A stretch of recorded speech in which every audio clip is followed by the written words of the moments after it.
I am Alicia, 32 years old, and I always dreamed of having my own space away from my overcrowded family.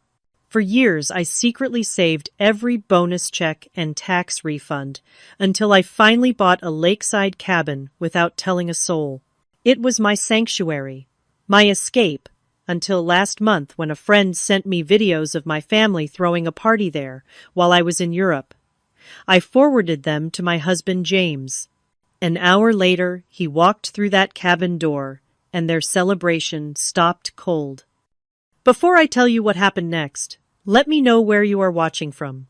In the comments, hit that like button, and subscribe for more stories about family boundaries and the importance of having your own space.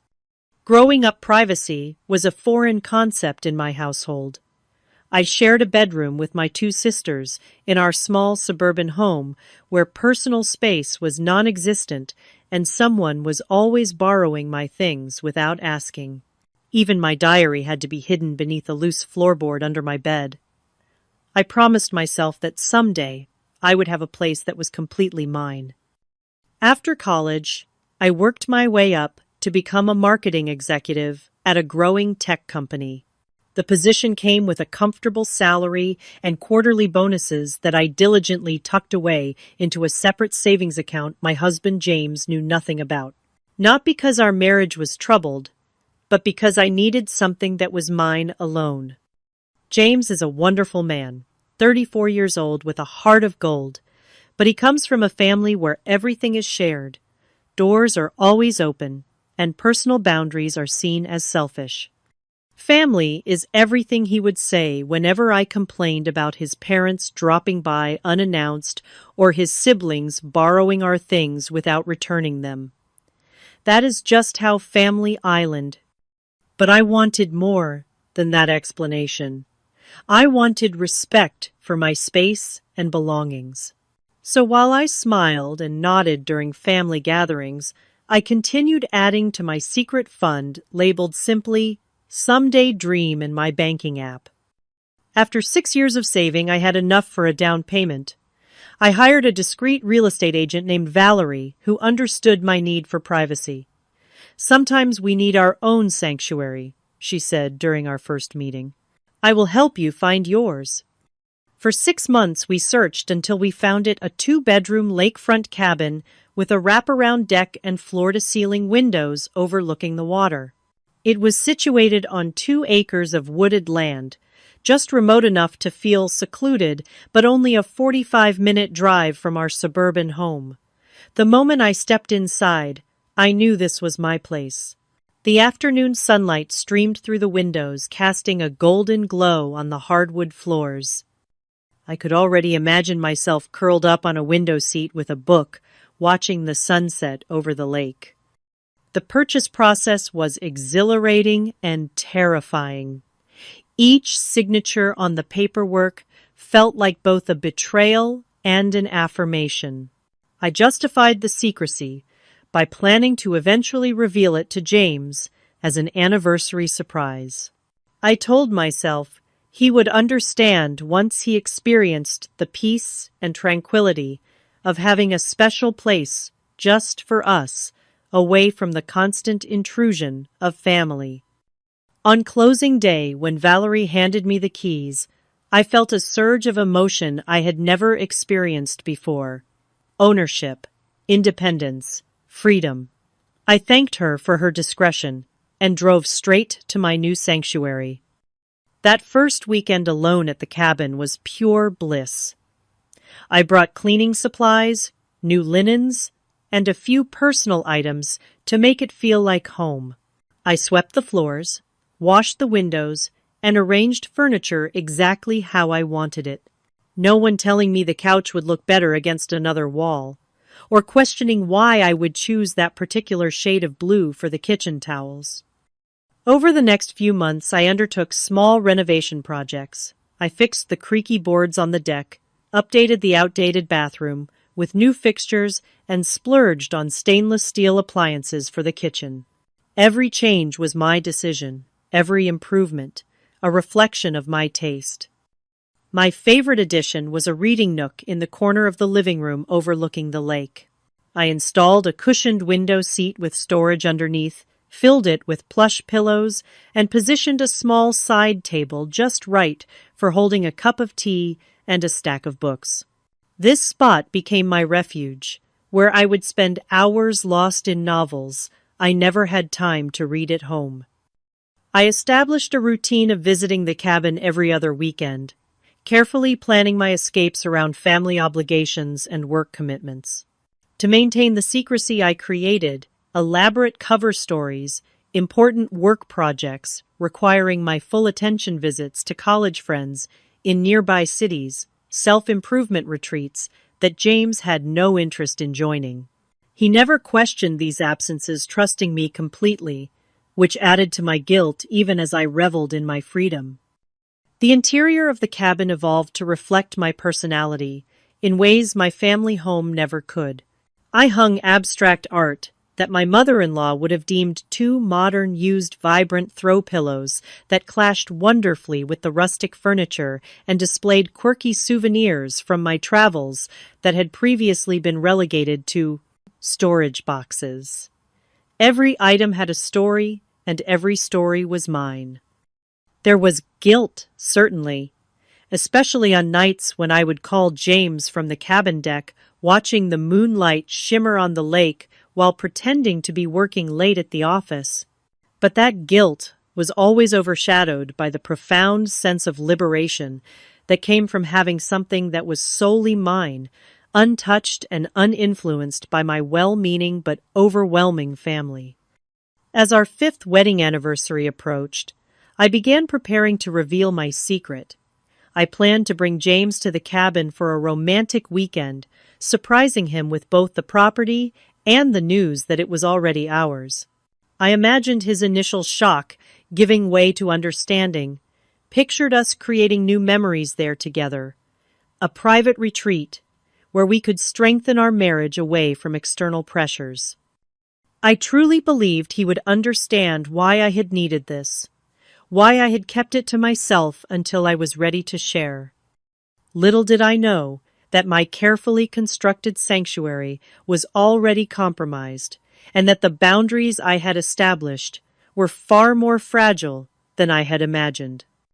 To understand why discovering my family in my cabin felt like such a profound betrayal, you need to know more about the people involved.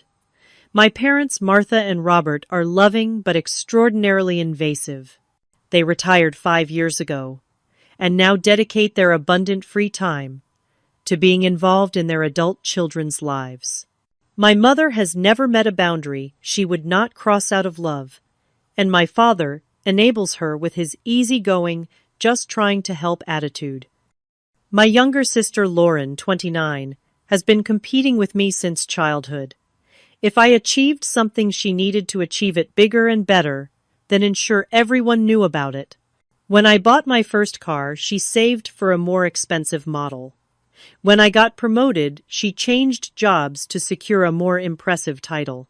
Now she was engaged to her boyfriend Derek, a pleasant but passive man who seemed content to be a prop in Lauren's ongoing competition with me. My older brother Tyler, 35, is the family peacekeeper. While generally laid back and kind, he habitually enables our parents' intrusive behavior with phrases like, "That is just mom being mom," or "they mean well." He has never understood my need for privacy, having surrendered his own long ago. My in-laws, Sarah and William, are cut from the same cloth as my parents.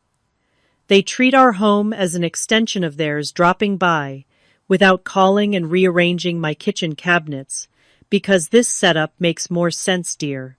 James never saw the problem with this, having grown up in a household where personal space was considered an abstract and somewhat selfish concept. Our family culture was built on shared keys and open-door policies.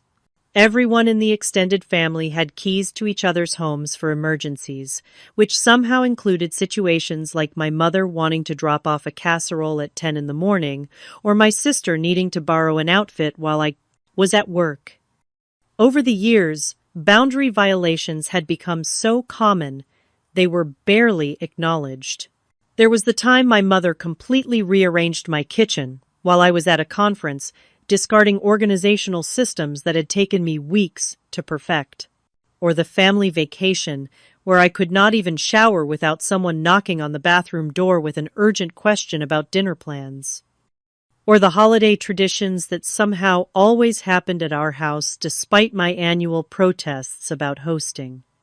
Every time I tried to establish boundaries, I was made to feel unreasonable. "We are family," they would say, as if those 3 words negated any right to personal space or privacy. James would shrug and tell me, "That is just how family is," never understanding that this was not how family had to be. The announcement of Lauren's engagement to Derek had intensified family togetherness to an almost unbearable degree. Suddenly, every weekend involved some engagement-related activity where attendance was mandatory and enthusiasm was expected.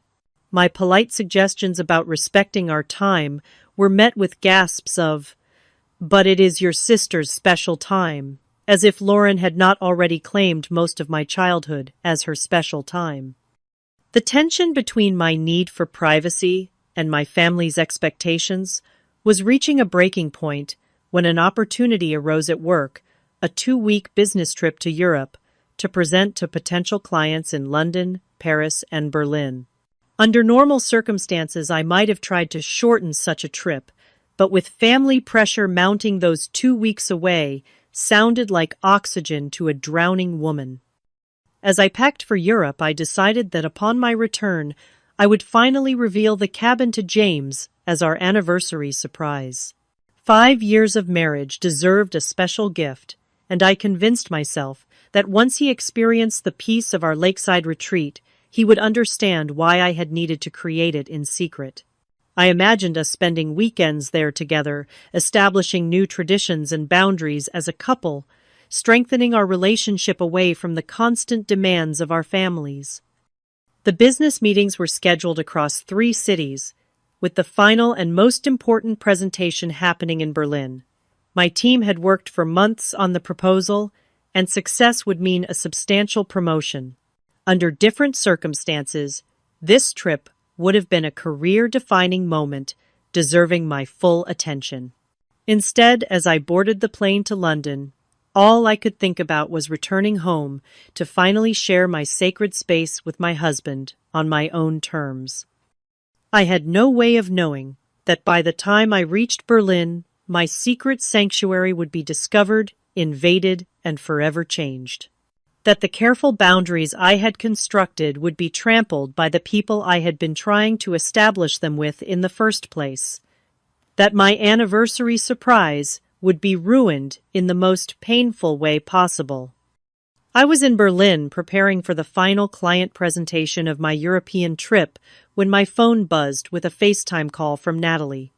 She was a casual friend who owned a property across the lake from my cabin. We had bonded over our shared appreciation for the peaceful lake community, though I had never explicitly told her my situation. As far as she knew, the cabin was simply a weekend getaway my husband and I had recently purchased. "Alicia, are you having some kind of party at your cabin?" she asked, without preamble when I answered. Confused, I shook my head. "No, the cabin is empty. I am in Berlin until Thursday." "Well, someone is definitely there," she said, turning her phone to show me the view from her deck. In the distance, I could see my cabin illuminated against the evening sky. Even from across the lake, the unusual amount of activity was obvious. 5 cars were parked in the driveway, and figures moved behind the lit windows. My heart began to race. "Can you get closer?" Natalie agreed to walk around the lake to investigate. 20 minutes later, she called back, this time from the woods near my property. "I think it is your family," she whispered, positioning herself behind a tree where she could record without being seen. "There is some kind of celebration happening." The first video she sent showed my sister Lauren and her fiancé Derek sitting on my new sectional sofa drinking wine from my special occasion glasses, the ones I had purchased specifically for quiet evenings on the deck. Lauren was wearing what appeared to be one of my sweaters that I kept at the cabin. The second video panned to my kitchen, where my parents were arranging platters of food on my countertops. My mother was opening and closing cabinet doors with the familiar confidence of someone who felt entitled to explore another person's space. My father was operating my expensive coffee machine, the one I had splurged on after my last promotion. The third video was the most invasive. James's brother Ryan and his wife Melissa were coming out of my master bedroom laughing about something. Melissa was carrying a makeup bag that looked suspiciously like the one I kept in my bathroom vanity. As Natalie continued recording, more details emerged. There were balloons tied to my porch railing, and a congratulations banner hung across my living room wall.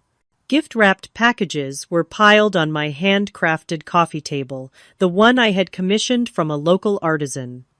Someone had brought my childhood photo albums, which were spread across the dining table I had so carefully selected. In the background, I could hear my vintage record player spinning one of my rare vinyl albums, a limited edition I had searched for months to find. Through the window, I spotted my mother opening and closing desk drawers in the small office nook I had set up for working remotely. Each new detail felt like a physical blow. My hands were shaking so badly I nearly dropped the phone. "Keep recording," I managed to say to Natalie. "I need to see everything." I tried calling James repeatedly, but he did not answer. I texted my sister, my parents, even my brother-in-law. Silence from everyone. It was as if they had collectively agreed to ignore me while invading the one place I had created specifically to escape them. As I watched the party unfold through Natalie's videos, I experienced a range of physical reactions, nausea rising in my throat, tears of rage burning my eyes, a tightness in my chest that made it difficult to breathe. I considered calling the local police to report trespassing, but hesitated. How would I explain that my own family was the one trespassing? Would they even take it seriously? I calculated the time it would take to get home at minimum 24 hours, with flights, connections, and the drive from the airport. By then, whatever damage they were doing would be complete. I needed to act now, but from thousands of miles away, my options were limited. Out of desperation, I checked Lauren's Instagram. There it was, a geotag, marking my cabin's location with the caption, "Family celebration at our gorgeous new lake house." Our lake house. As if it belonged to all of them. As I scrolled through her feed, I discovered older posts showing various family members at my cabin on different occasions. This was not the first time they had been there. The realization hit me like a physical blow. Someone with a key had betrayed my trust. Someone had not only discovered my sanctuary, but had shared it with the entire family, turning my private refuge into a communal space without my knowledge or consent. My suspicions immediately turned to James. He was the only one who could have known about the financial aspects of our life together that would have hinted at such a purchase. But how had he discovered it? I had been so careful with the paperwork, keeping digital copies secured and physical documents locked away. As Natalie continued sending videos, each more invasive than the last, I made a decision. If James was part of this betrayal, he needed to face it directly. And if he was somehow innocent, then he needed to see exactly what his family and mine were doing in our absence. Sitting in my Berlin hotel room, I debated how to handle the situation from over 4,000 miles away. The professional presentation I had spent months preparing for was scheduled for 9 o'clock the next morning, but concentration was impossible now. All I could think about was the invasion happening at my cabin, the sacred space I had created being desecrated by the very people I had been trying to establish boundaries with. After considering my options, I decided to involve James. If he was not already aware of what was happening, he deserved to know, and if he was complicit, he needed to face the consequences of his actions. With shaking hands, I compiled the most damning videos Natalie had sent and forwarded them to James with a brief message. Our families are throwing a party at my cabin, the one you did not know about. Fix this now. The response was not immediate. For 15 excruciating minutes, I stared at my phone waiting for the 3 dots that would indicate he was typing a reply. When they finally appeared, his message was brief. What cabin? What are you talking about? I sent more videos, these ones, showing his brother and my sister making themselves at home in my private space.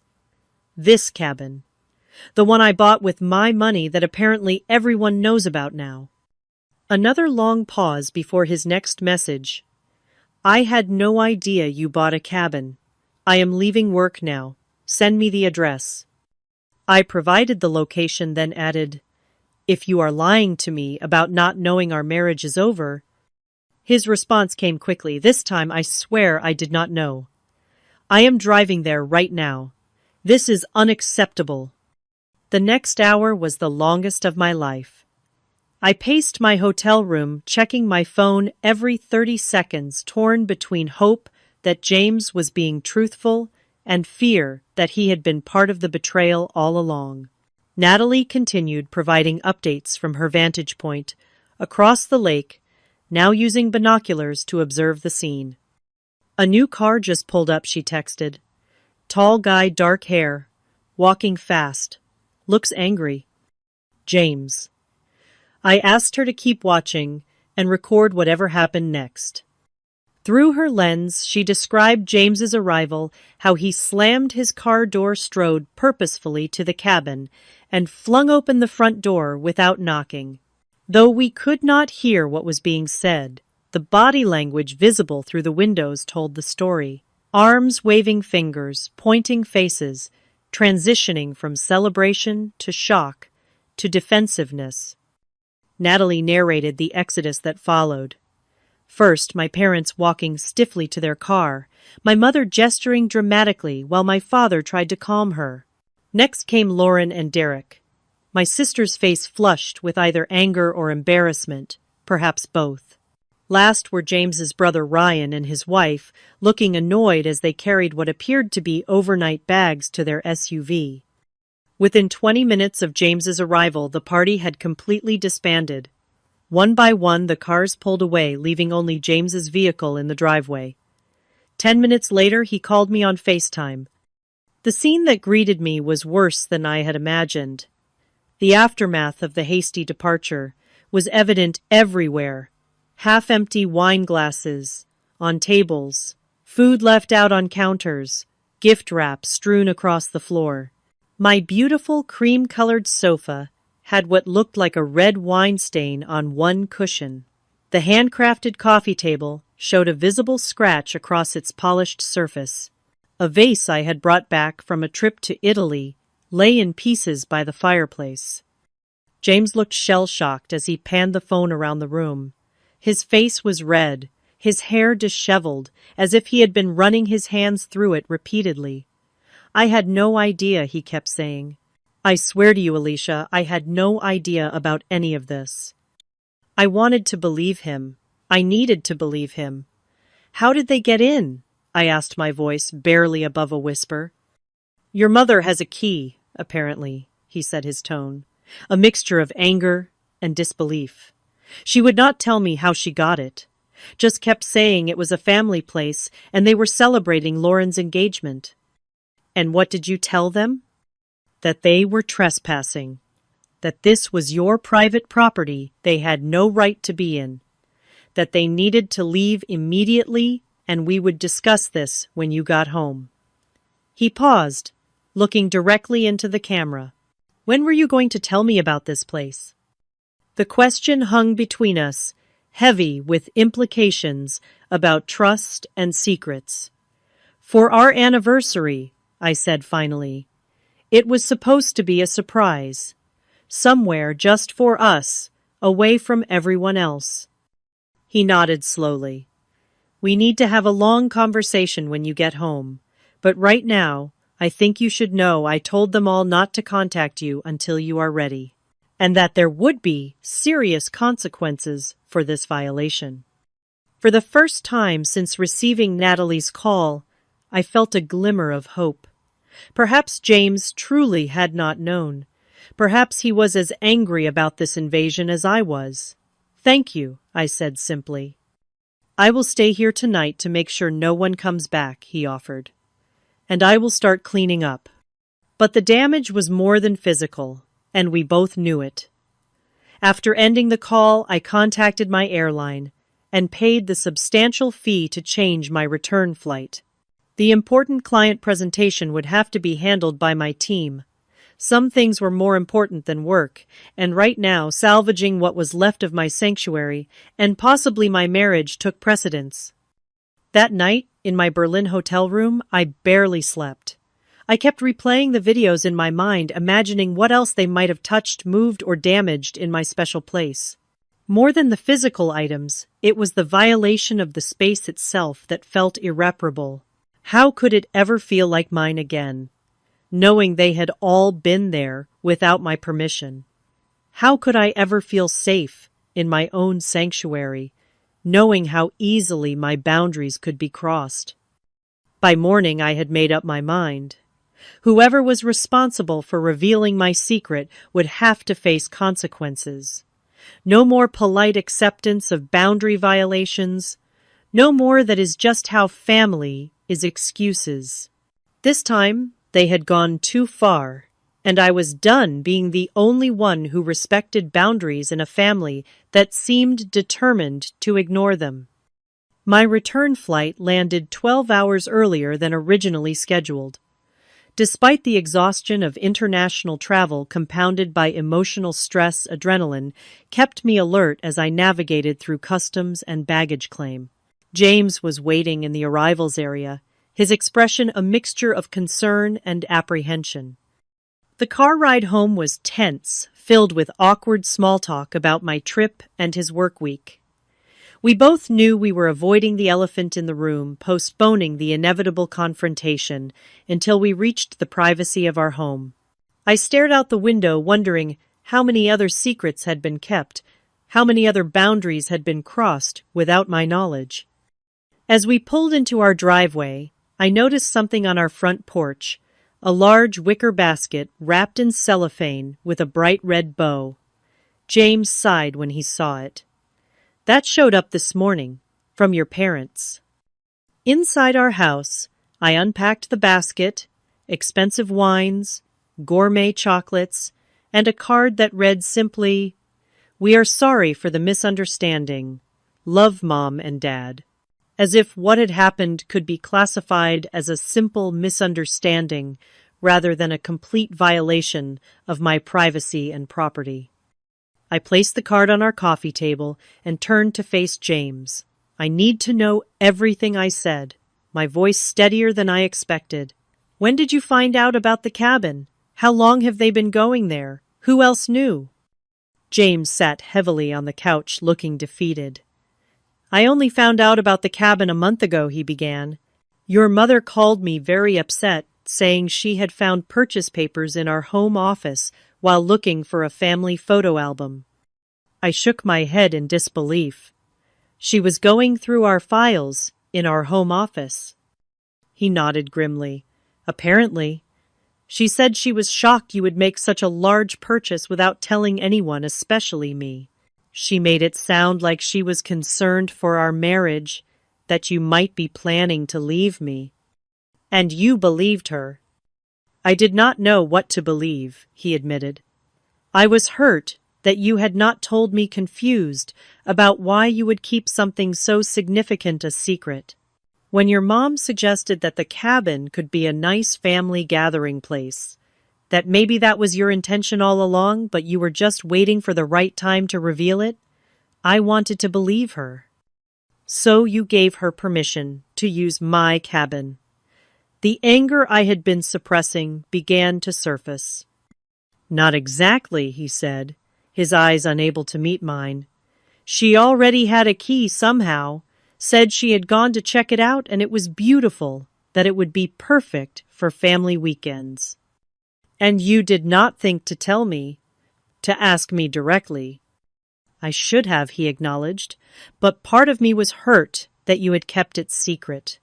And your mother was so convincing, saying that of course you would want the family to enjoy such a lovely place, that you were probably just waiting until it was perfectly decorated before revealing it.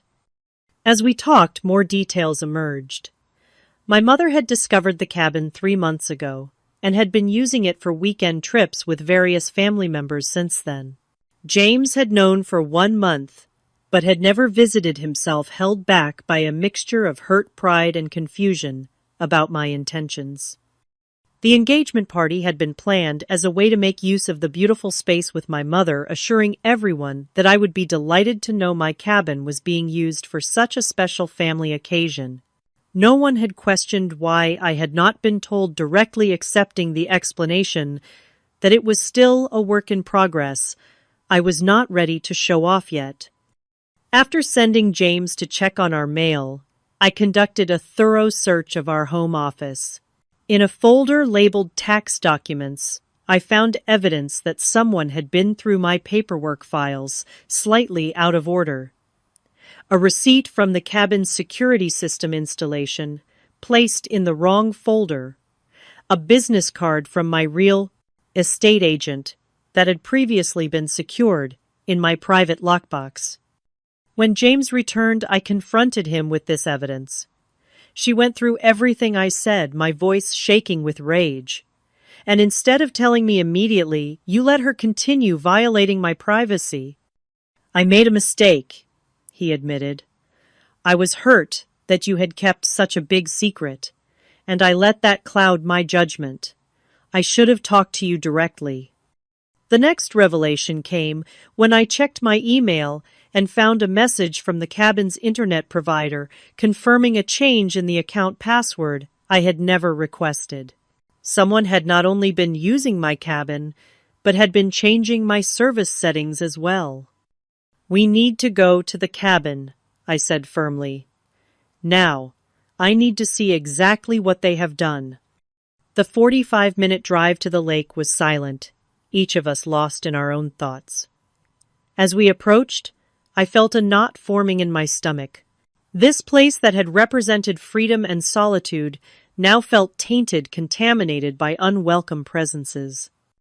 Inside, despite James's cleaning efforts, evidence of family occupation was everywhere. Opening the refrigerator, I found foods I never purchased. My father's preferred beer brand, my mother's special organic yogurt condiments I never used. In the bathroom cabinet were Lauren's distinctive makeup products and hair appliances. The closet in the second bedroom contained fishing gear I recognized as belonging to my father and James's brother. The most telling discovery came when I opened a drawer in the kitchen island, a handwritten schedule for the cabin's use with family members' names assigned to different weekends, stretching months into the future. My mother had even penciled in her book club for the 3rd Thursday of every month. They were planning to keep using it, I said, showing James the schedule, without ever asking me. They just assumed it was a communal property. James looked genuinely shocked. I had no idea it had gone this far, he said. When your mother mentioned it to me, she made it sound like they had only visited once or twice just to see it. Not that they were treating it as a timeshare. Further exploration revealed more violations. Neighbors who greeted us as the family from the city, clearly having been introduced to various relatives, presenting themselves as rightful occupants. Photos on my sister's social media showing multiple family gatherings at my cabin, tagged with Family Lake House Weekend. A coffee mug left in the dishwasher that read World's Best Grandma, presumably brought by my mother and left intentionally. That night, James slept in the cabin's second bedroom, the first time in our marriage we had voluntarily slept apart. I lay awake in my bedroom, staring at the ceiling, listening to the lake sounds that had once brought me peace, but now felt like background noise to my turbulent thoughts. My phone buzzed repeatedly with messages from family members. From my mother, "I do not understand why you are so upset. We thought you would want us to enjoy your beautiful cabin too. That is what family does. We share." From Lauren, "You are totally overreacting. It is just a cabin. Not like we damaged anything important." From my father, "Your mother is very hurt by your reaction. She was only trying to include everyone in your new purchase." From James's brother, "Not cool having your husband kick us out like that. We were just celebrating your sister's engagement." I silenced my phone and closed my eyes, but sleep refused to come. In the morning, I would need to make decisions about how to move forward, not just with the cabin, but with my marriage and my family relationships. One thing was, certain things could not continue as they had been. Boundaries had been crossed that could not be uncrossed, and trust had been broken that would not be easily repaired. The morning after our cabin visit, I made a decision. I needed time alone to process everything. Over breakfast, I told James my plan. "I am taking a week off work to stay at the cabin by myself," I said, stirring my coffee, without meeting his eyes. "I need space to think about everything that has happened." "I understand," he replied, his voice careful. "Do you want me to help clean up the rest of the mess they left?" "No," I said firmly. "I need to do this myself. This was supposed to be my space, and I need to reclaim it on my own terms." He nodded slowly. "I really am sorry, Alicia. I should have told you immediately when your mother mentioned finding the papers. I felt hurt that you had kept such a big secret." "I know," I acknowledged. "We both made mistakes. But right now, I need time to figure out what happens next." After packing clothes and supplies, I drove to the cabin alone. The familiar road that once filled me with anticipation now felt heavy with complicated emotions. As I approached the property, I tried to see it through fresh eyes, to recapture the feeling I had when it was truly mine. Inside, more evidence of family intrusion awaited me. My father's expensive fishing gear was stored in the shed, taking up space I had planned to use for kayaks. A bulletin board in the kitchen now displayed my mother's book club schedule and Lauren's wedding planning timeline. The bathroom cabinet contained toiletries belonging to at least 4 different family members. On social media, I discovered dozens of photos documenting family visits to my sanctuary, my parents hosting friends on my deck, Lauren and Derek cuddled on my window seat, James's parents preparing dinner in my kitchen. Each image felt like a fresh violation, proof that my private refuge had been transformed into a communal space without my consent. I began the reclamation process methodically, room by room. First, I gathered all items belonging to family members and packed them into boxes labeled with each person's name. Then I deep cleaned every surface, as if I could wash away their presence. I rearranged furniture, changing the layout to better reflect my original vision for the space. Each discovery triggered fresh waves of emotion, anger, when I found Lauren had rearranged my carefully organized bookshelf to make room for her romance novels. Betrayal, when I realized my mother had replaced my artistic black and white lake photographs with family portraits. Violation, when I discovered someone had been sleeping in my bed, evident from unfamiliar perfume on my pillowcase. On the second day, I called a local locksmith, who arrived promptly to change every lock on the property. As he worked, I explained that I had lost track of who had keys. He nodded sympathetically, sharing stories of vacation homes compromised by too many duplicate keys circulating. When he handed me the new keys, I felt a surge of satisfaction. This small metal object represented the restoration of my control. Next came security cameras, a doorbell camera to monitor who approached the cabin, and motion sensors covering all entrances. The security company technician helped me set up notifications on my phone that would alert me to any movement on the property when I was not there. Peace of mind is worth every penny, she assured me as she demonstrated how to access the video feed remotely. As I reclaimed the physical space, I drafted a document titled Cabin Rules and Boundaries on my laptop. Unlike the vague, often ignored boundaries I had tried to establish in the past, these were specific and accompanied by clear consequences. 1. No one enters the cabin without explicit invitation from me. 2. Visits must be scheduled at least 2 weeks in advance. 3. No posting cabin photos or location on social media. 4. No giving out address or access information to others. 5. Violation of these rules will result in 6 months prohibition from visiting. Throughout the week, family members attempted contact. I responded selectively, arranging individual meetings rather than a group confrontation that might devolve into me being outnumbered and overwhelmed. I met my mother at a coffee shop halfway between the cabin and my home. Her initial approach was defensive. I was just trying to include everyone in this wonderful place you found. That is what family does. Looking her directly in the eyes, I replied, "No, Mom. What you did was violate my privacy and property.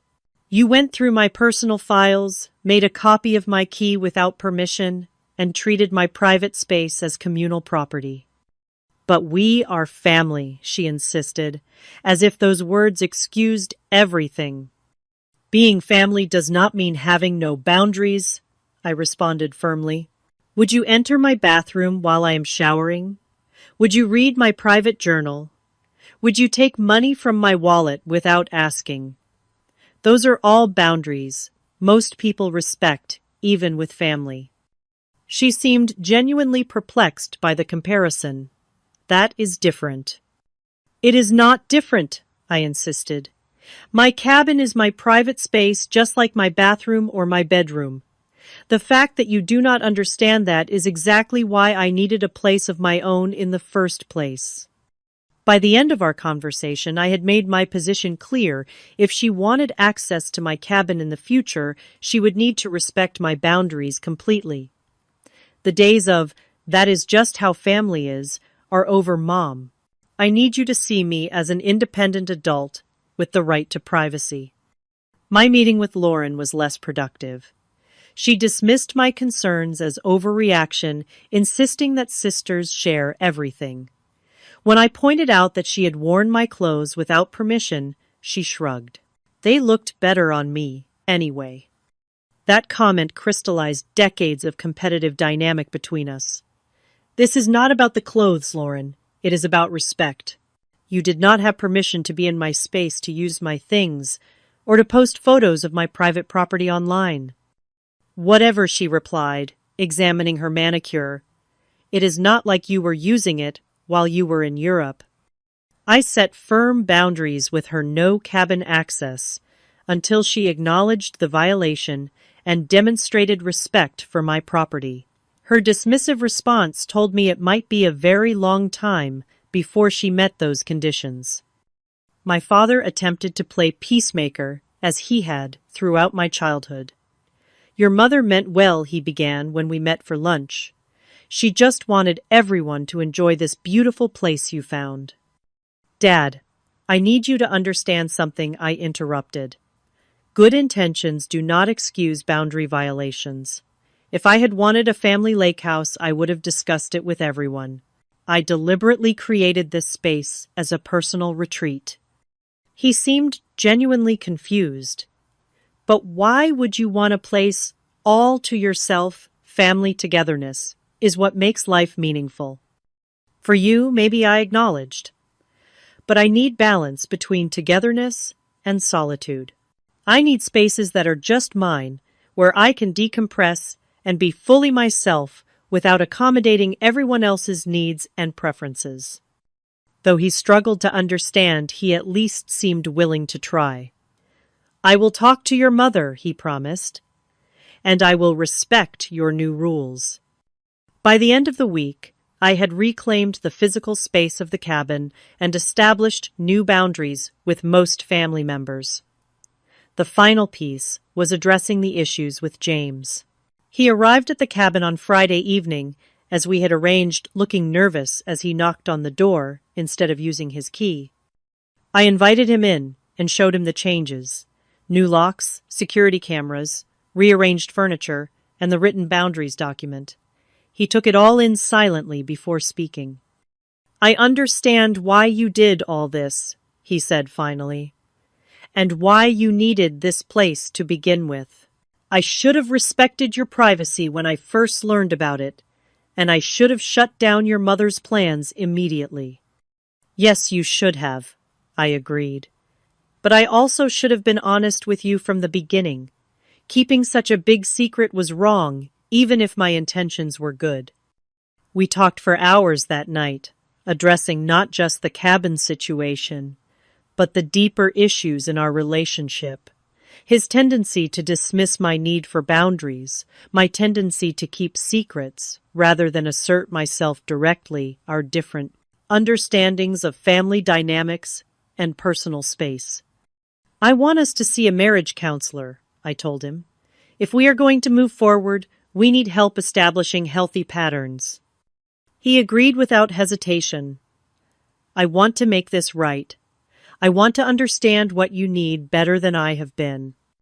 As we sat on the deck watching the sunset over the lake, I felt cautiously optimistic.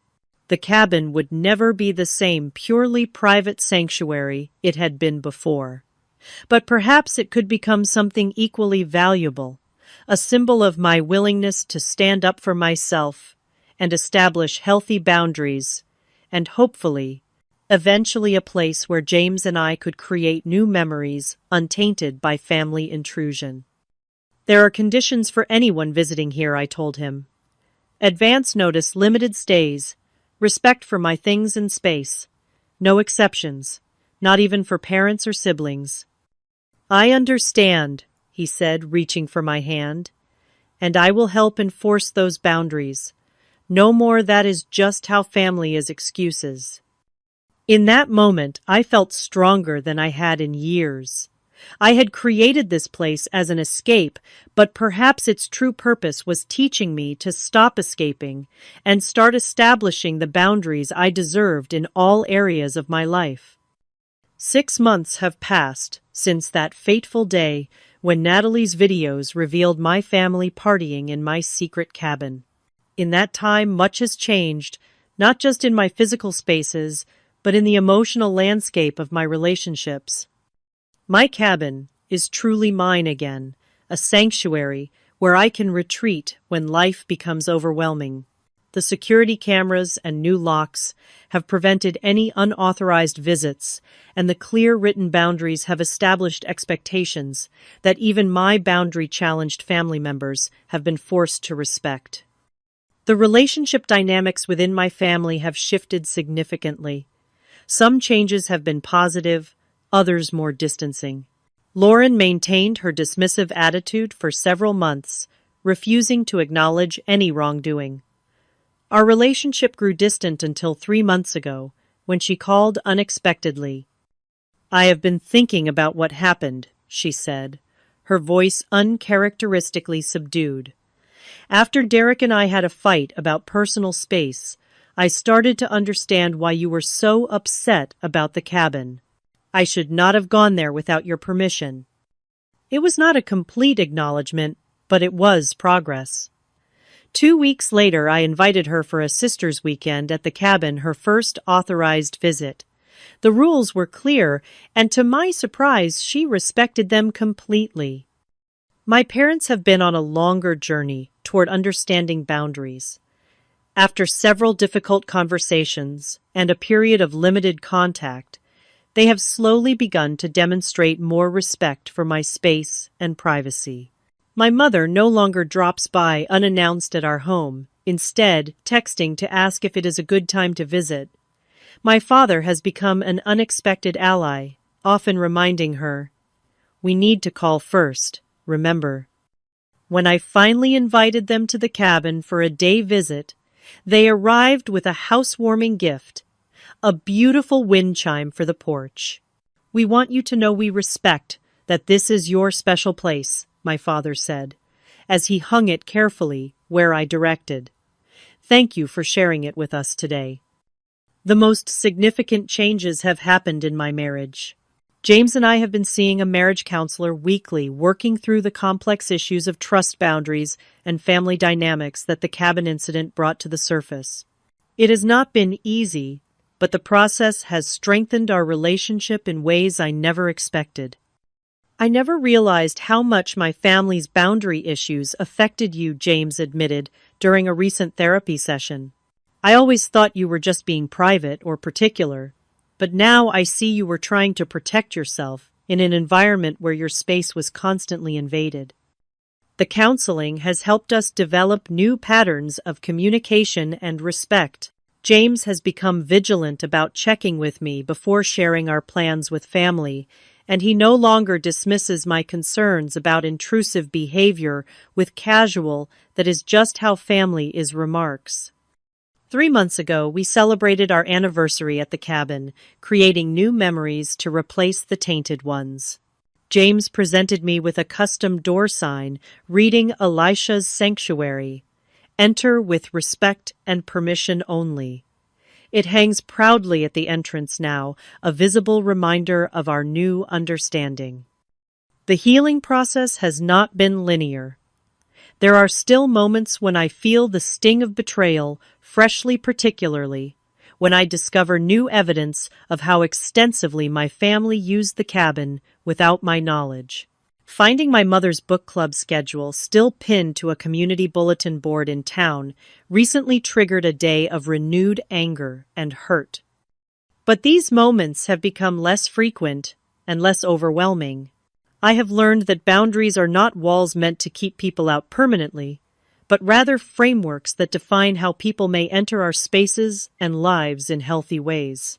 I have learned that standing up for myself does not make me selfish or mean, but rather establishes the foundation for more authentic relationships. Perhaps most importantly, I have learned that my need for personal space is valid and important. Growing up in a family where privacy was considered suspicious and selfish left me with a habit of apologizing for my boundaries. Now I understand that healthy relationships require healthy boundaries, and that by respecting my own needs, I am modeling respect for others as well. Last weekend, I hosted a small gathering at the cabin with people I had personally invited: James, my friend, Natalie, who had alerted me to the invasion, and 2 couples we are close with. As we sat around the fire pit watching the sunset over the lake, I felt a profound sense of peace. This was how I had always imagined sharing my special place on my terms with people who respected my boundaries. "You seem different," Natalie observed as we stood on the dock later that evening. "More confident somehow." "I am," I replied, watching the moonlight shimmer on the water. I finally learned that having boundaries does not mean pushing people away. It means teaching them how to be close to you in ways that feel safe and respectful. The cabin that was once my secret escape has become something more valuable, a symbol of my growth and self-respect. By standing firm in the face of boundary violations, I have created not just a physical sanctuary, but an emotional one as well. The walls of this cabin now protect more than a building. They protect my right to define how others interact with me and my spaces. If there is one lesson I could share from this experience, it is this: your need for boundaries is valid even with the people you love most, perhaps especially with them. Love without respect is not really love at all, but a form of possession. True love honors the separateness of the other person, their need for privacy and autonomy. In defending my sanctuary, I found something even more precious: my voice. Have you ever had to establish boundaries with family members who did not understand your need for personal space? How did you handle it? Share your experiences in the comments below. If this story resonated with you, please hit the like button and subscribe for more stories about navigating complex family dynamics and personal growth. Thank you for listening to my journey, and remember, it is never too late to create the boundaries you deserve in your life.